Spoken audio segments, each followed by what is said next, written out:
იგი უგულავ 2014 წლის ადგილობრივ არჩევნებში კვლავაც გეგმავს მონაწილეობას ამ განცხადებას თბილისის მოქმედი მერი გადაცემაში დიდი პოლიტიკა აკეთებს. უგულავას განმარტებით ქვეყანა საკმაოდ რთულ და საქართველოსთვის საკმაოდ უცხო მმართველობის სისტემაში შედის. ჩვენ შევდივართ იქ, სადაც პრეზიდენტი ინსტიტუციურად არის სუსტი, გამარჯვებული ლიდერი, რომელსაც მაღალი მხარდაჭერა აქვს საზოგადოებაში მიდის. თუ მას ილუზია აქვს, რომ ის გარედან მართავს სიტუაციას, ეს ილუზია მას მაქსიმუმ ერთ თვეში გაუქრება მთავრობას, ლეგიტიმურობის პრობლემაც ექნება. მიაჩნია უგულავას დააპირებს, მაისამდე ქალაქი უფუნქციოდ არ დარჩეს და ყველა სერვისი, რომელიც დედაქალაქის ფუნქციონირებას უკავშირდება, გამართული უნდა იყოს.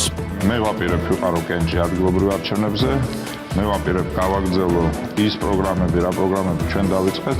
მე ვაპირებ ყველაფერი გავაკეთო, აი ამ გარდამავალ და რთულ პერიოდში. ჩემი მომდევნო მაისამდე პერიოდის მთავარ ამოცანად მიმაჩნია, რომ ქალაქი ფუნქციონირებდეს, არც ერთი პროექტი, არც ერთი გეგმა, არც ერთი სერვისი, რომელსაც ქალაქის ფუნქციონირებასთან აქვს კავშირი, იყოს გამართული და არანაირი შეფერხებები არ იყოს.